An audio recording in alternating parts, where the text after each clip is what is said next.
So today we're going to have a webinar on investing into the future of work. And there's a lot of questions about technology, strategies, trends. This webinar is going to talk to you about the research me and my co-host David Madley have conducted, not only from an investment point of view, but also from the perspective of how we think you will work in the near future. So very quickly, I want to introduce myself. My name is Uttakuri. I'm a serial entrepreneur. I've been involved in 5 different technology startups, almost 100 patents to my name, over 20-30 million in venture capital raised, multiple exits. And I'm very much a product market CEO, the one that loves to understand how to solve complicated problems and come up with engaging technology that solves. David, you want to quickly introduce yourself as well? Thank you, and thank you everyone for joining. I'm David Madley. I'm an investment banker, former corporate securities investment training banker. I've been working in the space of investing and representing companies from startup to late stage public companies, capital raising, actively working around tech investments and companies. I've been fortunate to work together over the years on a number of these, and thought this would be a great time to share our knowledge in this area. Awesome. So objectives today. We're going to talk about what we see as transformative technologies. I'm sure you're seeing a ton of different stuff that's actually happening out there. There's a lot of noise. I've been involved in this field for about 10 years, actively investing and also participating. We're going to look at some of the investment landscapes, what some of the trends are actually showing. I'm going to talk to you about the best practices as to how you can transform not only your work, but also the work of companies that you work with. And a lot of the stuff that I really talk about is based on fundamentals of neuroscience. And I'm very eager, it's not going to dive a lot into it, but I have entire webinars dedicated to the neuroscience of learning, especially in a remote environment. So first up, I want to talk about some house rules. This is a very different type of webinar. I'm sure you've all been on tons of different webinars, but I want to create a live experience. This is not a pre-recorded. This is completely live, as you can tell. So first up, I'm going to do the opposite. Let's all, if you're comfortable, turn on your videos. I actually want to feel like I'm talking to people. I would love to interact. So unless you aren't planning on it, please feel free to turn it on. And I want to engage. Number 2, unmute yourself. You know what? It's crazy how we go to all these meetings as if we wear paper bags and never speak. I would love, unless you have very noisy backgrounds, I want to feel like I'm talking to people. So feel free, unmute yourself. That way you don't have to worry about, managing it all. And third thing, let's have fun and engage. Interrupt me, ask questions, have a conversation. You don't understand something, let's actually interact with each other. Interact with each others. That's one of the reasons that we're not on a webinar platform which hides everyone from everyone. You can all see each other. There are real people on here with real questions. So I want that interaction to actually happen. So please share, comment, teach me, give me ideas. So first up, the future of work keeps changing. For this webinar, I went back all the way to the 1930s, 1940s as to how they imagined future of work. And you go through, and there's a lot of interesting, whether it be automation, industrialization. Now, when I went back to 2017 and we spoke about future of work, there's about 5 different buckets that I put this information into. There's a huge amount of talk on automation, network work. Back in 2017, I think every business plan was the Uber of something. We are the Uber of fill in the blank, right? It was all about this networked and distributed work, right? The gig economy, social media, how fintech was going to change everything, machine learning and AI. And fast forward, COVID happens and everything gets disrupted. So when me and David did an analysis of every future of work trend now, you know what's coming up? It's hybrid work, distributed teams, flexibility, empowerment, remote learning. Yes, AI and machine learning and automation are important, but I'm saying that that's not necessarily where the core focus. And it's pretty interesting how dramatically the future of work has actually changed in just a few years. The trends that we were talking about would take 10 years have accelerated. So what does that mean from your own team, your investment landscape? So David, I'd love for you to jump in and talk about the trends that you've seen over the last 5-6 years, and how did the market get disrupted as an institutional investor? Great. Thanks, Av. 2021 was a fantastic year. Let's just put that right out there. The market was flush with capital. Total deal volume was dramatically up year over year from 2021 compared to 2020. Nearly 17,000 plus deals got done. Deal values were dramatically higher. We also saw a dramatic increase in the total value of exits that are happening, as well. The amount of mega deals that went off last year were phenomenal. In part, that was due to public activity and a dearth of public involvement, corporate deals. We saw the influence of SPACs on the market. So a lot of capital was definitely flowing in 2021. And consequently, early stage deals were also at an increasing level during 2021, particularly obviously in tech. And that helped drive deal size and valuation during the year, which was pretty remarkable. I think at the outset, folks expected the pandemic to really temper and taper off values and activity in the market, but what we saw was just a tremendous amount of activity, and that was largely due to innovation and activity on the entrepreneurial side, really spurring new technologies and apps to accommodate what was happening in the future of work area that needed to pivot to. And so, as a general matter, we look at the areas of greatest import that took off in 2021. Tech in and of itself was at an all-time high. It was quite frankly, one of the hottest areas of investment for VC in 2021. Things like fintech and biotech certainly took their share of activity, but one particular area as it relates to the future of work and enterprise tech was definitely the hot area of activity. Basically was a watershed year. It was one of the hottest areas involvement. There was a slight decrease in general angel and seed type deals, and that was in part due to the fact that we saw a lot more mature companies that had been established, 5-6 years earlier, really maturing and coming to market with tremendous value propositions that the market took hold of, and that again, as you saw, correlated to significant mega deals happening. But the average deal sizes, doubled year over year, and pre-money values, were pretty consistently, higher. Across all stages of venture, from early stage to late stage, median deal sizes and pre-money valuations were all, moving upward. And, we really think, those trends will continue into 2022. Well, what's interesting that you talk about the fact that, there's deal sizes now on the table that we've never seen before, but the opportunity is also pretty massive. You're talking about such a fundamental shift, and you pointed out that tech was not only one of the hottest investments, but it's really enterprise tech, and going into those type of markets seems to be a very, very exciting area.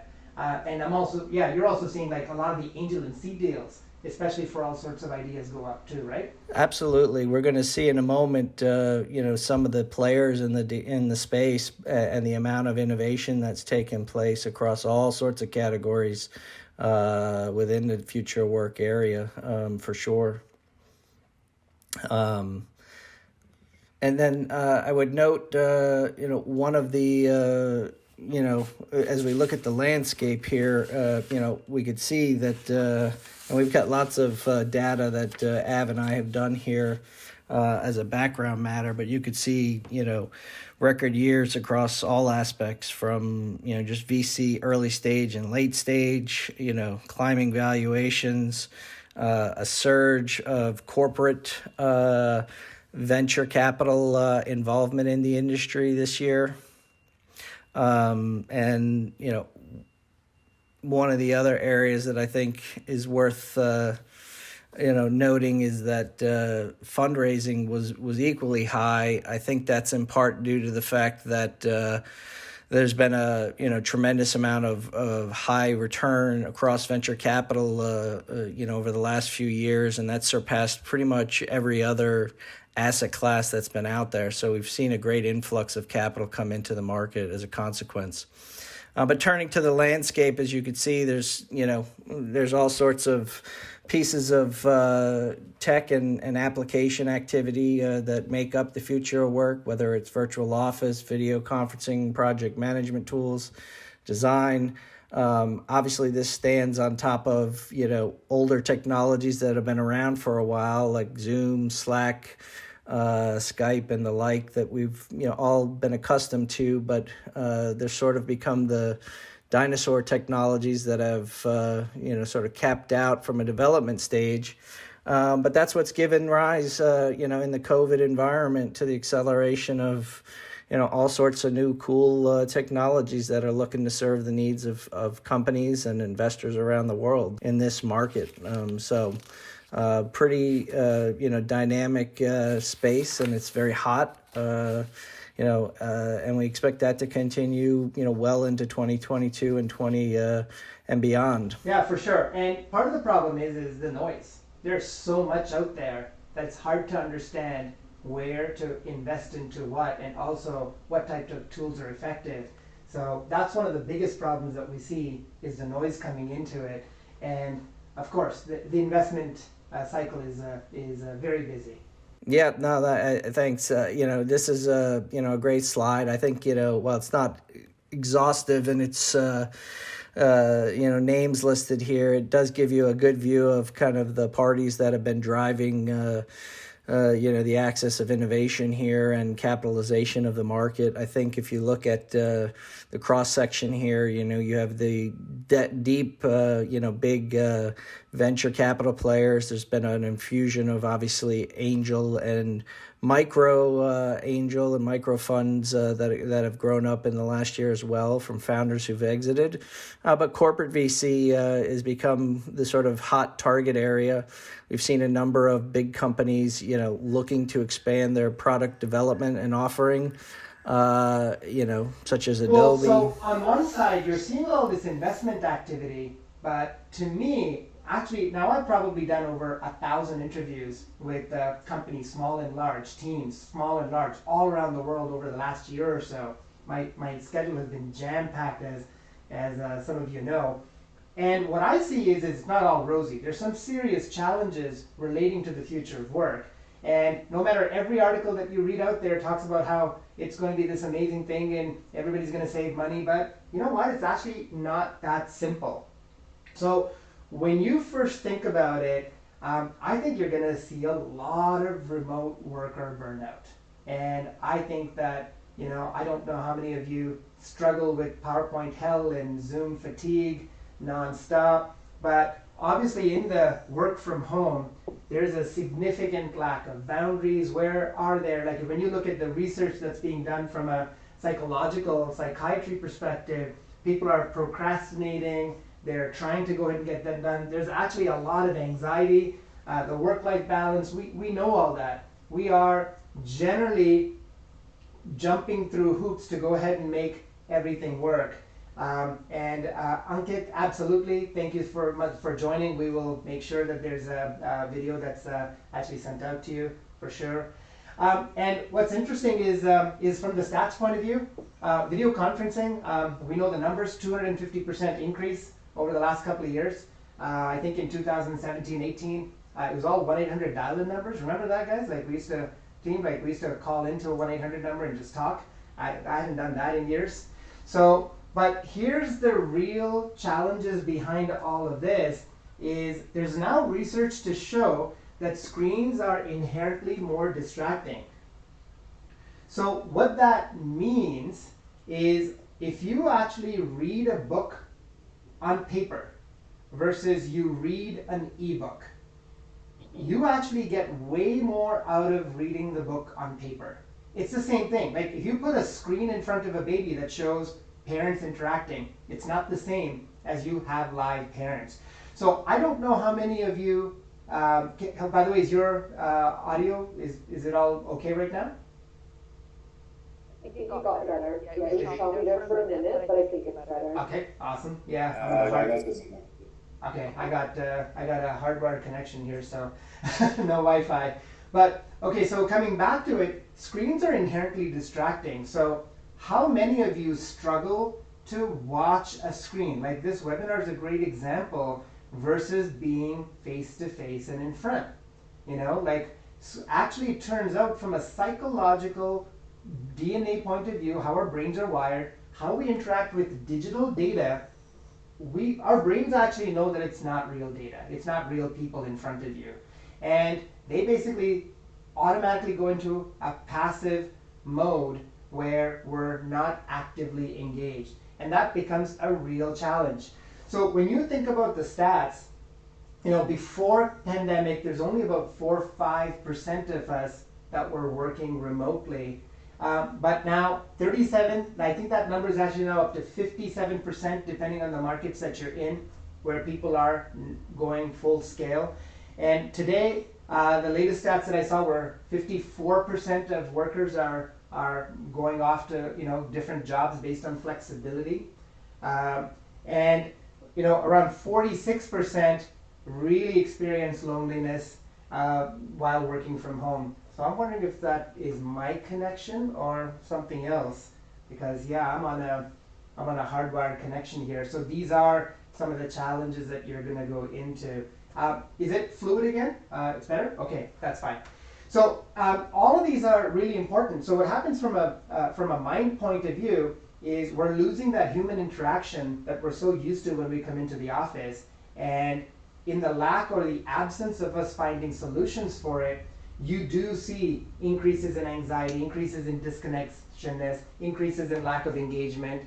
And what that really means is we have to find this. How do we go ahead and engage with each other overall? So first up, in this webinar, we have people from all over the world. Could you guys, whoever can, type in where you're calling in from?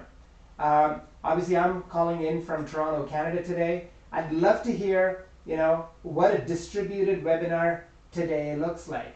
So we've got New York, Annika, Switzerland, Minnesota, Markham, Toronto, Ottawa, so Cape Cod, Massachusetts. So if you're looking at from India to Switzerland to Massachusetts and Atlanta, we have people actually connecting in.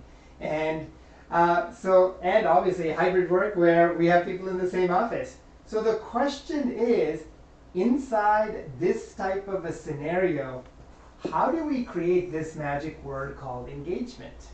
Because these days, almost every one of us is approaching remote work passively, and I'll show you what the difference is. So recently I talked to a cognitive neuroscientist who's engaged with the neuroscience of remote work. His name is Dr. Noel Amalados. He's a professor at McMaster here. And he actually said something that was really striking for me. He goes, you know, remote work is like the cocktail party effect. He goes, you know, you might go to cocktail parties over and over again, and you see the same person, right? Roger, maybe it's you. Annika, maybe, you know, we connect with each other at a cocktail party and we say, hi, how are you? And we wave, but there's no deep connection. So we move to the next cocktail party, and sometimes we might see each other dozens of times, but we don't know anything about each other, right? So he goes, basically, the remote meetings today are like cocktail parties where you store 1 or 2 pieces of information, you move on, there's really no engagement, you don't get to know anyone, and that causes problems from a long-term engagement point of view. So if you're part of a remote team, this becomes a really big issue. How do you stop the multitasking when we are actually involved in a conference? Or how do we increase our cognitive resources becomes a really difficult challenge to solve. Are we back to choppy again? Wow, Zoom's having some serious troubles today, I guess. Jason, is it still choppy enough? No problem. Yeah, I'm having some serious troubles. Serious troubles, huh? Okay. Well, yeah, I think we'll just have to, hopefully my voice is coming through. I do not know why. Something is wrong with Zoom. I've done dozens of these. Today seems to be particularly bad. So when we look at the stats, and this is from a Deloitte, a McKinsey, the stats are actually quite pervasive. So future of work, 70% of remote teams are trying to figure out how to develop those strong relationships, right? What is the type of a meeting structure where you build strong relationships? 89% want remote meetings where they can demonstrate transparent decision making, not just where you're coming into a meeting, having a conversation with a PowerPoint and I just show you what the company is doing. How do you conduct town halls where you build trust? How do you conduct remote sales meetings where you engage? 67% said that this is a really big challenge. Giving feedback in a remote meeting. How does that work? So obviously, relationships, decision-making processes, transparency, feedback, all of these type of things, we have a challenge with. And the biggest challenge that we get is about engagement. So I'd love to do a little poll with everyone. How many remote meetings a day? So I want you to give me two numbers. So I want you to tell me number of meetings per day that you are part of right now. Okay? And then tell me the number you remember from last month.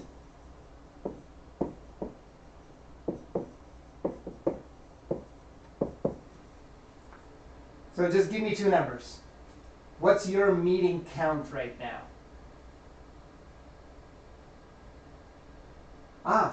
But how many courses are you part of? If you are giving online courses, how many remote sessions? Meaning, remote meetings, exactly.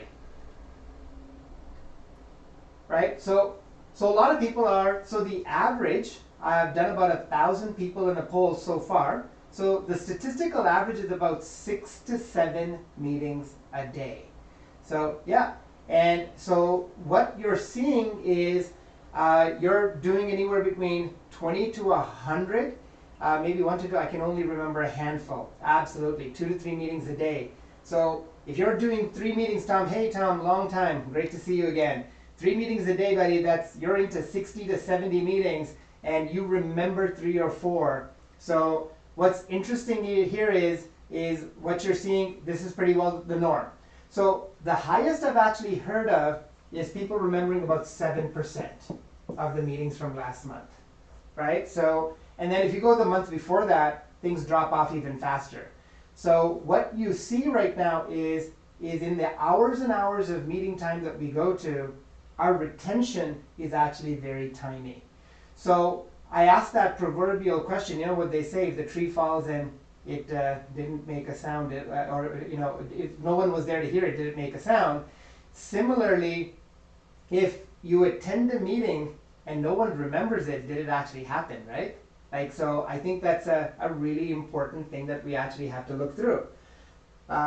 Experiences likely an issue with our ISP, yeah?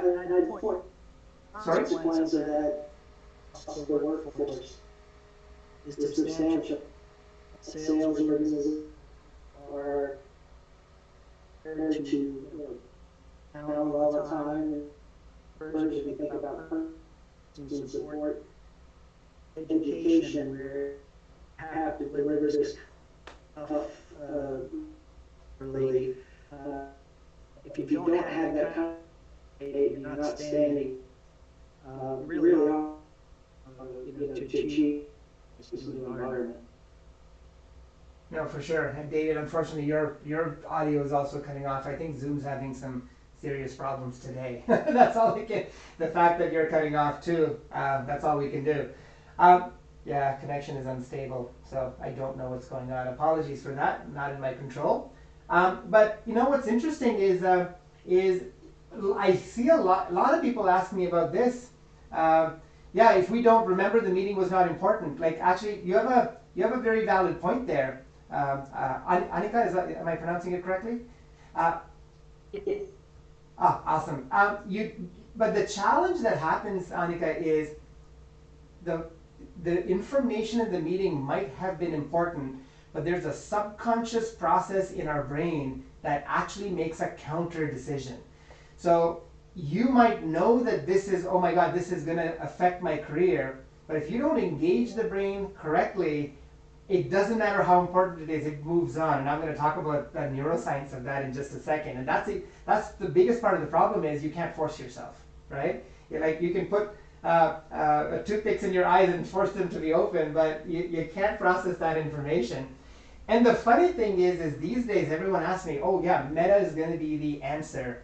And the funniest thing I ask is, okay, hold on. Most of us don't know how to turn on a camera. We deal with network issues like this, what we're doing with right now. So you're expecting hundreds of millions of people to put headsets on, and so I'm going to show up as a blue giraffe with a pink tail, and you know what I'm going to do? I'm going to go full screen on my PowerPoint deck and I'm going to trap you.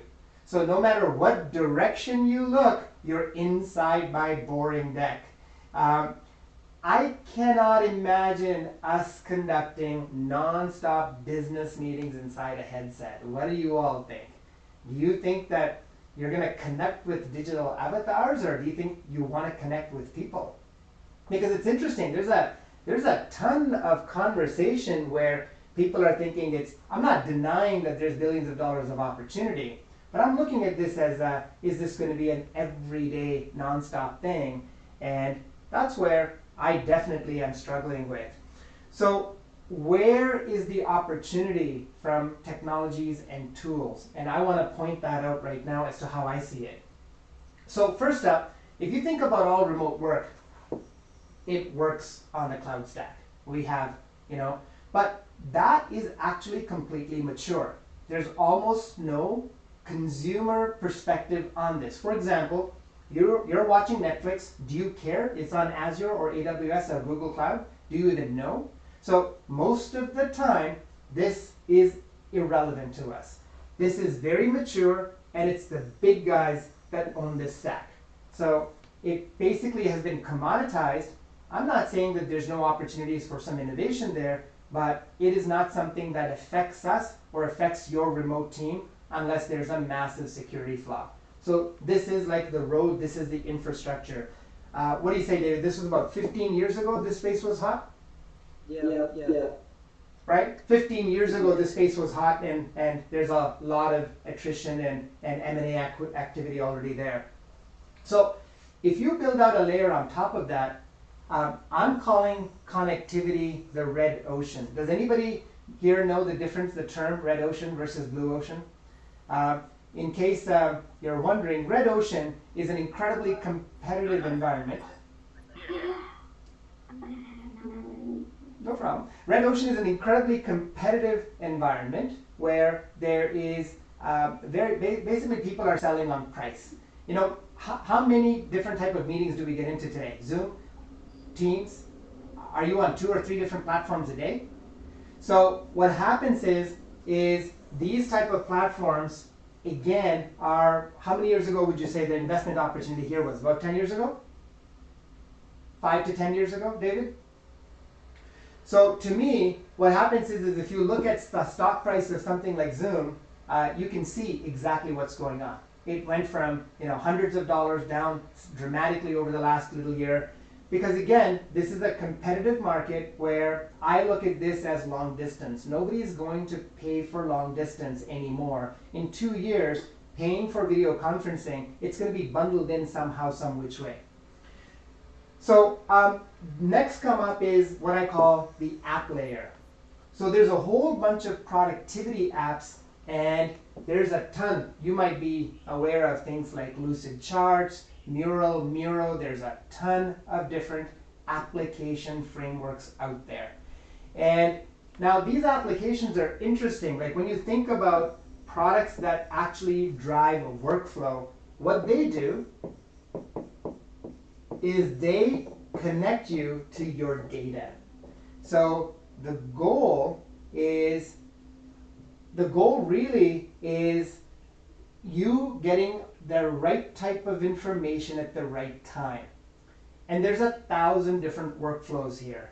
But what's interesting is, how do you as your organization differentiate yourself? It's going to be this: experiences. So what you want to now start looking at going into 2022, 23, 24 is, if you're giving an online class, if you are going to go ahead and set up a remote team, if you are investing into technologies that drive remote anything, what's the experience like? How do you get people to feel like they're talking to people? That's going to be the most important innovation that's now coming up soon. So to me, what that does is, on the experience side, there's a ton of conversations. Now, this is an article from Deloitte, and what they said, and again, if you're interested, reach out to us. We can give you all the articles, citations, as it comes around. But the benefit is better workforce experience deliver better results. And that's going to be a fundamental fact as we continue along. So you're going to get better customer outcomes. You're going to be more profitable than competitors that are not doing it. You're going to get more customer satisfaction. And they talked about the human-centric approach to remote work. So these days what we do is we go, here's a laptop, here's our CRM, here's our ERP, here's our Zoom platform, here's your meeting invite, here's your calendar, go for it, right? That's generally what we tend to do. But we are not trying to figure out how to take that culture. How do we take our corporate vision? How do I, as a CEO, run my town hall to deliver the best experience possible? And was it being lost? So that's going to be the critical topic coming in. And this is a Gartner Magic Quadrant report. And what they said is, by 2024, 30% of meetings will be driven by experience, compared to 5% today. So what is that going to look like? When you do a remote webinar, how many people have joined a remote webinar where it was just a video recorded and they put it up on YouTube and they gave you access to it at the right time? And what is that passive, and how is that passive web watching experience going to resonate? And how many of us take that video and go fast forward? Go 10 seconds, 15 seconds, let me see. You take an hour-long video. Exactly. And we watch that through in what? I don't know, 5, 10 minutes? I admit it. Anytime somebody sends me a recorded video, because you know what? We know that that's not a real person, right? So what happens is we got to drive that interactivity and dynamic engagement. And by 2025, 50% of virtual events will be held on a different type of a video meeting platform. Can you imagine in 2025? Now you've gone through 10,000 Zoom meetings where everybody shut their camera off, you went full screen on PowerPoint and just talked. I think that is going to be really, really challenging, right? So for remote work to really take off, we have to fix those problems. And I do want remote and hybrid work to take off. It gives us the flexibility, it saves money on both sides. So to me, a lot of my research has gone into that. What's that meeting experience look like? So I want to talk to you about some technology strategies. The third part of this webinar was going to be, now I'm going to get into a little bit of the neuroscience. I have a whole webinar on the neuroscience of attention deficit disorders, especially related to remote work, the cognitive models. So I can't go into that. It's choppy again. Yeah, unfortunately, that's a challenge. That's something that we have to solve for remote work to really take off, Roger. If the bells and the Teluses and everybody else in the world can't do it. Does this mean companies are more likely to develop their own communication systems? It's a really interesting question. And what I find is companies are not doing that today. When you think about Google and Microsoft strategies, all they're giving you is buttons to go share something, but there's no creativity in how you share it, what you share, what's the emotion behind that sharing. What do you teach, Annika? What courses do you teach? What type of students do you interact with? I'd love to learn a little bit more about your background. Sure. I'm actually helping job seekers to go back into the workforce. So I'm employed by the government and giving these courses with support from the government to the job seekers. Got it. So it's personal development then. Personal development and resumes and interviews, all of that, right? Correct. Yeah. So, and what's important is and hopefully you'll agree with me in just a second, I'm going to talk about how important that executive presence is. And now what we do today is say, here's a resume, here's a piece of information, here's some content or data about you, and we kind of throw that. But the reality is the reason we hire someone is about them as an individual, how we interacted with them. So a lot of these communication systems that companies are developing are focused on the data being shared, but not the human experience being shared. And that's exactly where we think the biggest innovation is and the big companies don't necessarily get this. That's where we as a small company spent a lot of time researching it. And I'd love to hear your thoughts as to how I describe that. So first up, here's my number one objective, is every time you are, whether it be a job seeker or an employee in a human resource or a customer sales account, you've got to deliver an experience. And I ask this question, every one of you here is a seasoned professional. If I came into your office, I put a paper bag on my head and I told you, by the way, I didn't brush my hair today, so I don't want to show you my face. I sit down in front of the boardroom table, I put a deck, and I read from it for 30 minutes nonstop. Would you be impressed? So today, I join a video conference call, tell you that I'm not ready to show my face in a sales or any type of a meeting. I shut the camera off, and then I talk on a full screen deck for 30 minutes. Somehow that's become socially accepted. And we're wondering why we're suffering from remote meeting burnout, right? And the funny thing is this becomes critical. Like, this is, professional 101. We actually have to try and deliver an experience. And then, if I'm in that boardroom and you literally are falling asleep, I keep going on that PowerPoint slide. There's no engagement, right? There's no long-term memories, retentions being created. Actually, there's a whole science behind how you create memories, and I'm going to talk about it a little. And here's the other problem. So what Meta is trying to tell you is yeah, go ahead and invest $10,000 to put laptops and headsets, and we're going to go ahead and put you inside a virtual universe. Come on, most companies, like, how many organizations are still using i3s and i5s on their laptop and are struggling to upgrade from 8 gigs to 16 gigs for God's sakes, right? So look, that's not a really practical aspect. So we've got to figure out ways to deliver experiences, engage with the limitations of today's technology. Okay? If that happens, then you have an opportunity to transform communication. And that's not exactly what a lot of the companies out there are trying to do. So number one major thing I can give you, data is a visual aid. Your resume, your lesson, your coaching is a visual aid.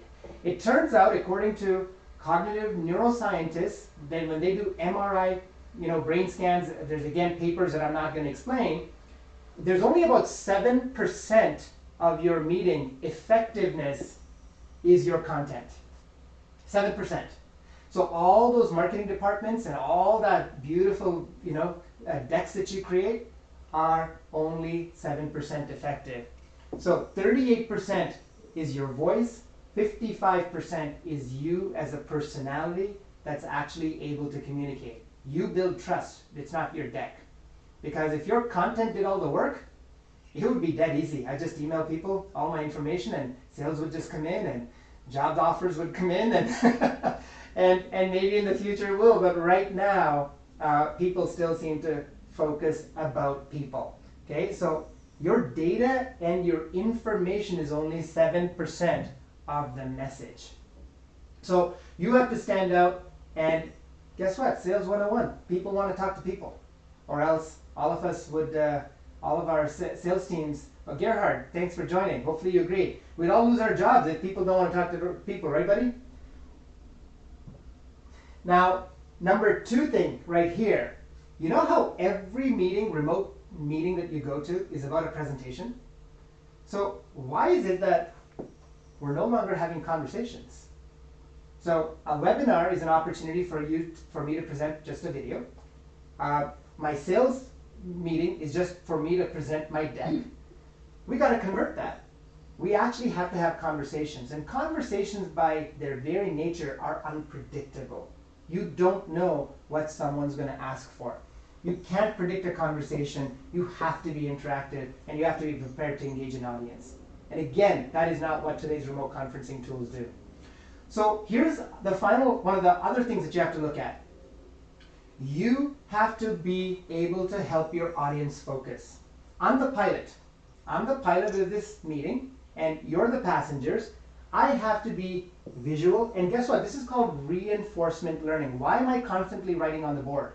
Because when I write, your brain automatically pays attention. And it's something called mirroring. When you see me write something, like if I write something down, your brain acts as if it wrote itself. And Roger, participating in a meeting, has developed always, absolutely. You have to develop their own persona, have the feeling of in charge, but do not own or control. Absolutely, bang on.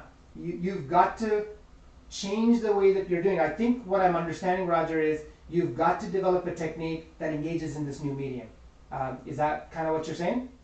That's right, and how that is taught or how people learn that is going to be a process that will take time. Absolutely. It's a process that will take time because we are, but the thing is though, what's interesting is the fundamentals that we did in the non-virtual actually should just transfer to the virtual. I don't think we should throw the book away. I think we should treat people like people. Let's have conversations. Let's not focus on just data. These are the things that, you know, we never sold on a deck when we met, like at a trade show. When we meet people in a classroom, it's not like we're teaching from the textbook, but we're teaching, right? So that's interesting how we no longer are able to bring situational awareness to that presentation. And that's actually really critical. So as soon as I go ahead and point something out, if I bring attention, hopefully all of you are noticing your eyes immediately go back. I have the ability to point as if I'm in front of you.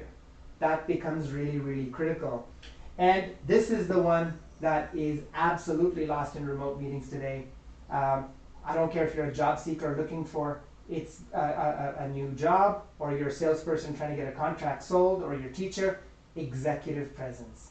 So go back to your elementary school days. All of us have a favorite teacher, right? We all have had a teacher or two. Why? What do we remember? It's presence, it's communications. Throw out onto chat, like what is it that we remember? What's a great meeting? What's a great date that you've had in your past? You know, maybe when you met your spouse or your, girl boyfriend, like what is it? It's executive presence, the ability to focus, the ability to engage, right? And what happened? You build trust. So these are all the common type of things that we do all the time. But you know what's interesting is recording in progress. Oh wow, that was crazy. Sorry about that. Did you guys let me? I lost. Yeah, something is going on massively with Zoom servers. Okay. Yeah, executive presence is absolutely key. Everybody see me again? Yeah, something's going on with Zoom. So that's absolutely key. And what happens in that scenario is you're building connections with each individual. So you know what happens in most remote meetings is exactly this. I become a tiny little postage stamp over here. I have a huge clutter of all my data. And then what do? I wave my arms and I talk to it. Hey, look at that number. You see that 30? Then I'm going to move that to a 40. Then this is what happens if you go ahead and do this and do this and do this. You know what happens? In about 100 milliseconds, your brain scans all of this. And there's, again, things like cognitive bias. There's a whole bunch of things that actually happen. It decides that this information is not interested. Coming back, Anika, to your perspective, the meeting has to be important, but your brain has to be given the right type of data to make it know that it's important, right? And you become tiny, you become disappeared. Most of us are bored, we disconnect. And what I wanted to show you, some of the tools that we're building, is exactly the opposite of that. So as you can see right now, I actually can control my executive presence, stand in front of a specific board. I can pick up a pen and ink and highlight and draw. I can draw attention to what we're doing. So this is what I hopefully would say is an experience. I would love to hear your thoughts now. All of you have gone through many different webinars. What's the experience of you watching this? Did I come closer to making you feel like you're actually in my boardroom and I'm standing in front of you? Did we accomplish that goal at all? And is that important from your perspective? So again, I'm an engineer who's been working on tools like this for years now, and I'm also trying to figure out with my team here, what are the visual cues? So what we've discovered so far is bringing yourself up, having an executive presence, the ability to body language and gesture and ink have been the foundations of the neuroscience that we have been researching to go ahead and make that be the next step. Now, by the way, just so you're aware, this whole thing is just my laptop connected. I just have a big monitor. This could be any monitor you want. You could buy a Dell monitor, like whatever you want for your desk. You don't have to write with this. You can write with your mouse. So don't be intimidated about the technology that I'm using. This is just a big monitor because I love to stand in front of an audience and make you feel like you're in my boardroom.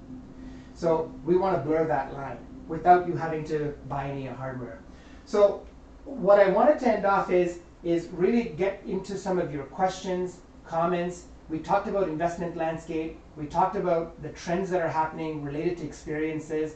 We talked about a little bit about cognitive engagement and how you can promote that. I'd love to hear your thoughts and have questions for the last few minutes. And by the way, the product that we're using here is the product we've been researching for years called Reactive Suite. And what it does is it allows you to take any type of content. So I could be in a particular meeting and I have the ability to pull up videos. I can pull up graphics, drawings, customer testimonials, case studies, PDFs, Excel spreadsheets, all sorts. So I call this our virtual table. And on this table, you can put any type of content and treat it like it's a piece of paper. So the way that we're imagining this is don't have to wear a clunky headset. We're going to give you a virtual digital table where any piece of information can be interacted by you and me long term. We're solving all these problems. So you literally feel like you're sitting across the table from each other. And we believe that natural handwriting and doodling and all those type of things are the way that we connect with each other. That's the way that we feel engaged. Any questions so far? All right, so I guess this was just wondering so far, what I'm hearing and seeing is that you have a bigger, I mean, sorry, this one I've been like simplify what I've seen, that the picture of the person is going to be bigger than what Zoom does, and then you have the ability to drag and highlight different types of documents. Is there anything more than that? Yes, there's a lot of different features. So for example, I'm actually going to show you my setup right now. Like here's an example. I don't know if you have a mobile app. Let's say I'm training you on something where, hold on. Yeah, I'm having some serious network. There we go. Let's just say that I'm training you on an application that I want to show you. We have, basically the app is connected to almost every one of your devices. So here, I can bring my phone in, and I'm actually going to show you exactly how I have interacted. So I can actually tell you, click on this icon, and when you click there, you're going to go ahead and see this changed, this changed. And by the way, the way I'm interacting is, I have all of you. That's one of the reasons at the beginning of the call, I asked you to turn on your cameras, because I feel like I'm talking to a group of people. I have you on an audience monitor.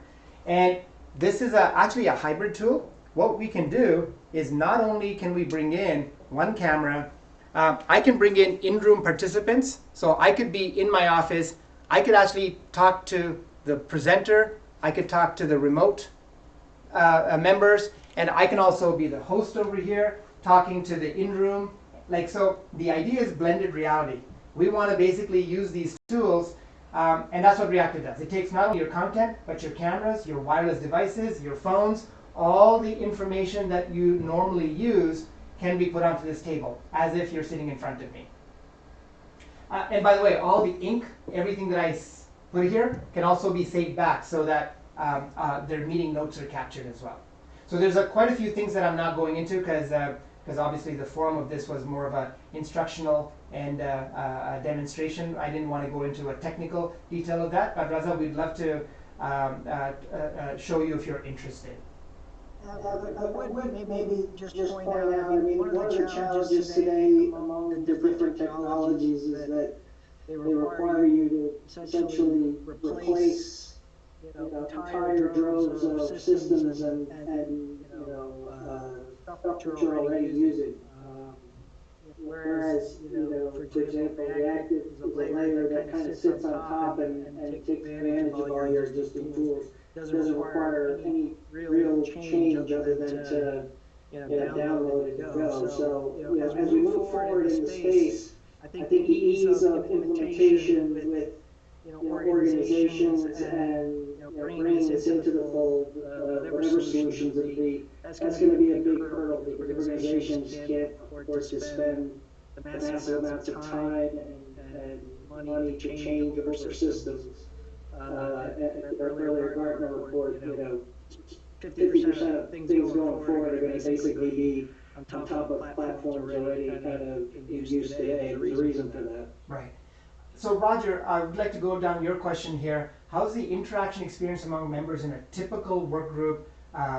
So has research been done on this? Can you expand on your question a little? And specifically, are you saying what is the engagement levels? How is that what you're saying? Sorry. Yeah. So what I'm saying is that the software and the bot, if you will, the place of the presenter in a meeting, from the presenter's perspective, I think is very powerful. I just wonder if in a meeting, say a work group meeting, yes, people, how is that? Sure. So actually, there's some great research on that. I'm actually pulling up a slide from the neuroscience paper that Dr. Amelidos talked about. And this talks about variance in type of technology. And this particular paper measured the statistical measure of the effect of various remote working technologies, just to repeat what's there. And here's what's interesting. If you talk about passive video conferences, so by the way, 0 means that there's no impact. Negative means that people actually forgot, and 1 means like a phenomenally high statistical variance, meaning you did really well. So passive video conferences came in at negative 0.02 from a statistical variance of thousands and thousands of meetings, which meant that people actually lost 2% information. I think that's a very simplistic way of looking at it. Whereas when you look at games, representational tools, so shared workspaces and experiences actually came in at 0.78 from a statistical mean. So whereas 0.3, 0.4 would be your average, there's a lot of research to dramatically show, and the reason is because there's dopamine that gets triggered in your brain, there's a whole bunch of cognitive processes that go in, and the more engaged you are, the stronger the memory, the higher the neural activity, And actually, it turns out that the more engaged your brain is, the less tired you are as well. You could go through 9 hours of adrenaline-filled meetings and you feel great out of it, but I put you in front of boring 9 hours worth of Zoom meetings, you're exhausted by the end of the day, and there's a lot of science behind all of that. But great question. I did not put this slide into this particular deck, but there is a lot of science behind this type of information of statistical measures of engagement, and shared workspaces and experiences are very high. Well, thank you. And I think actually it's relevant back to David's comment, which I think is very powerful, is that how this gets layered on above the connectivity layer will be very key. To successfully getting it promulgated throughout a particular company or an industry or segment. Yeah, and that's where we spend a lot of time onboarding. It's not just, we want to teach you the best practices. If you're going to just take this and just go, yeah, I'm just going to go ahead and dump it on my team, it's not going to work. Because there's really no, email at the end of the day was really a letter and you understood it. But suddenly this remote work and engagement is not something that there's a parallel to. You can't come in and go, oh yeah, I know exactly what you mean, I should go ahead and do that. So we would love to reach out if you have got perspectives. If you want to try it, thank you so much. Please let us know. We'll set you up with free trials. We'll teach. We have workshops where we can take your team meetings and show you the before and after and convert. Again, there's absolutely no obligation. You don't pay us unless you actually feel value in what we're offering. So my team will reach out if you're interested. I would love to do a one-on-one and kind of see what challenges you're having with your remote meetings. Absolutely, Raza. I think you can DM us and we will reach out to you. Actually, my team members are on here right now. If you want to go ahead and email Adam Chan or Adam Timmons, or give us your email and then we will reach out to you. And by the way, Raza, no, the attendee would not need to download it. You're experiencing the product exactly as you see it right now. You would join in on a Teams call, on a Zoom call, and we layer the experience in on top of that. Thank you so much. Appreciate it. Thanks, Steven. Thanks again. Bye. Thank you very much. Hope we made it worthwhile. Thanks, everyone. Thanks. Have a good day.